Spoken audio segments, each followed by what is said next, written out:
பெண்ணே, நீ ஆசீர்வதிக்கப்பட்டவள். லூக்கா 1:28 32 வரைக்கும்.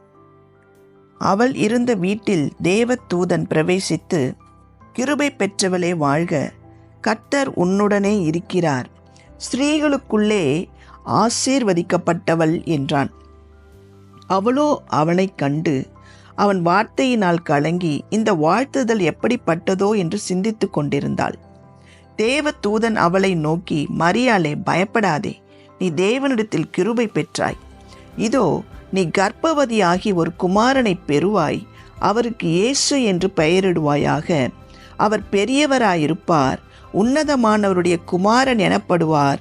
கர்த்தராகிய தேவன் அவருடைய பிதாவாகிய தாவீதின் சிங்காசனத்தை அவருக்கு கொடுப்பார்.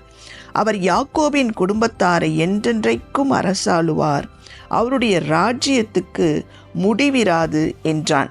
பெண் என்றாலே சாபத்துக்குரியவள், சாபத்தை உலகத்துக்கு கொண்டு வந்தவள் என்ற பார்வை மாறி, பாவத்தையும் சாபத்தையும் நீக்குகிற இயேசு கிறிஸ்துவையும் பூமியை அரசாளுகிற ராஜாவையும் உலகத்துக்கு கொடுத்த கீழ்ப்படிதலுள்ள பெண்ணாகிய மரியாளாலே இந்த உலகம் ஆசீர்வதிக்கப்பட்டிருக்கிறது. கிறிஸ்மஸ் காலத்தில் நாம் தெரிந்து கொள்ள வேண்டிய ஒன்று, யாருக்குள்ளெல்லாம் கிறிஸ்து உருவாகி இருக்கிறாரோ அவர்கள் ஆசீர்வதிக்கப்பட்டவர்கள். அவர்கள் பாவத்துக்கு பரிகாரியாகிய இயேசுவை உலகத்துக்கு அறிமுகப்படுத்துபவர்கள். அவர்கள் இந்த பூமியை ஆளுகிற பிசாசின் ராஜ்யத்தை அழித்து இயேசு ராஜாவை இந்த உலகத்துக்கு கொண்டு செல்பவர்கள். பெண்ணே, உனக்குள்ளே கிறிஸ்து உருவாகி இருக்கிறார், உனக்குள்ளே கிறிஸ்து இருக்கிறார்.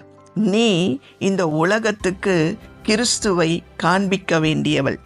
இரட்சகரையும் ராஜாவையும் சுமக்கிற நீங்கள் ஆசீர்வதிக்கப்பட்டவர்கள். உங்களாலே இந்த குடும்பம் ஆசீர்வதிக்கப்படும். உங்களாலே இந்த உலகம் ஆசீர்வதிக்கப்படும். உங்களாலே இந்த சமுதாயம் ஆசீர்வதிக்கப்படும். உங்களாலே அநேகருடைய சாபங்கள் நீங்கும். உங்களை கொண்டு தேவன் அநேகரை ஆசீர்வதிப்பார். பெண்ணே, நீ சாபத்துக்குரியவள் அல்ல. நீ பயப்படாத. இது எப்படி ஆகும் கலங்காத. நீ இதை விசுவாசி. தேவன் உன்னை கொண்டு ஆயிரங்களை ஆசீர்வதிக்கப் போகிறார். நீ ஆசீர்வாதத்துக்கு சொந்தக்காரி. நீ ஆசீர்வதிக்கப்பட்டவள் பெண்ணே. God bless you.